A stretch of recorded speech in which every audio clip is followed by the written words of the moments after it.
All right, welcome. Today, we're going to break down one of the biggest ideas in economics, demand. Now, it's a word we all use pretty much every day, but what does it really mean in the world of economics? As you're about to see, its official definition is actually super powerful. I mean, it just feels natural, right? When something gets cheaper, we tend to want more of it. But what feels like basic common sense is actually this huge economic principle that explains how, well, almost every market works. So let's really unpack what's going on behind the scenes. So here's our game plan for today. We're going to start with what demand is, then we'll get into the main law that makes it tick. We'll explore why it works, zoom out from just one person to a whole market, and finally, look at what causes demand to change. I promise by the end it'll all click into place. Okay, let's dive right in. First things first, what on earth do economists mean when they use the word demand? Now, the two magic words on this slide are willing and able. See, in economics, demand isn't just about wanting something. It's got to be the combination of you desiring that thing and you actually having the money to buy it. You need both. And this is a perfect example of what we call effective demand. You might walk into a shop really wanting 3 chocolate bars, but if you've only got enough cash for one, then your actual measurable demand in that moment is just one. It's the sweet spot where what you want meets what your wallet can handle. So now that we're clear on what demand is, let's get to the simple but super powerful rule that it always follows, the law of demand. This is the absolute heart of it all. There's what we call an inverse relationship between price and how much people demand. If we assume everything else stays the same, when the price of something goes up, people buy less. And when the price goes down, people buy more. It's kind of like a seesaw. One side goes up, the other has to go down. But why? Why does this relationship even exist? Well, it's not just some random rule. It's all about how we behave as shoppers. And two big ideas explain it, the income effect and the substitution effect. Let's break these two down. The income effect is all about your total spending power, how far your money can stretch. The substitution effect, on the other hand, is about how a product looks compared to its competition. They're different, but they often work together to make us buy more when prices fall. Okay, think about the income effect like this. Let's say a movie ticket drops by $5. You haven't magically gotten richer, but it sure feels like it, right? Suddenly, your money goes further. You've got an extra $5 in your pocket that you can use to, say, grab some popcorn. Your purchasing power has gone up. And now for the substitution effect. Imagine you're in the grocery store, staring at the sodas. You see that Coke is on sale, but Pepsi is still full price.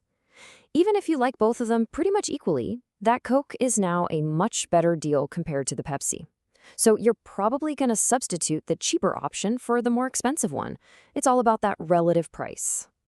Okay, so we've got a handle on our own personal demand.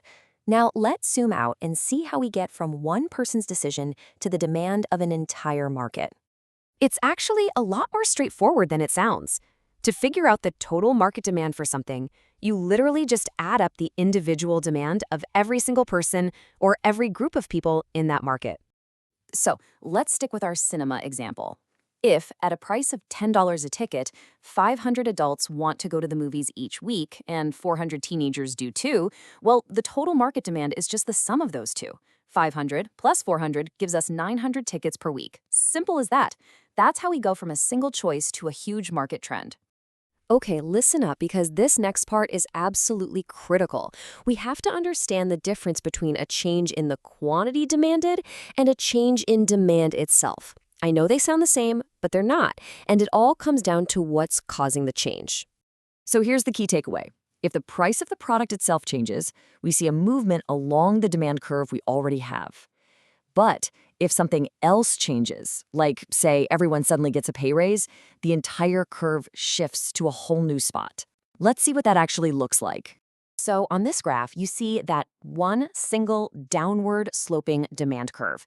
When the price falls from P1 down to P2, we're just sliding down along that line. The quantity we demand simply extends from Q1 to Q2. Our overall desire for the product hasn't changed. We're just reacting to a new price on the same old path. But this is a totally different story. Look here. The entire curve has literally jumped from D1 over to D3.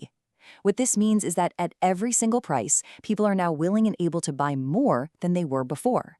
And this wasn't caused by a sale. It was caused by some outside factor changing the whole situation. So what are these mysterious outside factors? Well, economists have a pretty neat way to remember them. His age.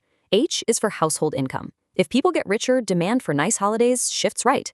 S is for substitutes, and also for season. If train tickets get too expensive, the demand for bus tickets might go up. And of course, demand for sunscreen shifts right every summer. A is for tastes and fashion. You know, a celebrity wears a certain jacket, and boom, its demand curve shifts overnight. G is for the size and structure of the population. More people means more demand for things like houses. And finally, E is for expectations. This one's cool. If you think the new iPhone is going on sale next month, your demand for it today actually goes down. The curve shifts left. All right, we have covered a ton of ground. Let's do a quick recap of the most important things you need to remember from all this. So if you remember anything, remember this. First, demand needs both willingness and ability.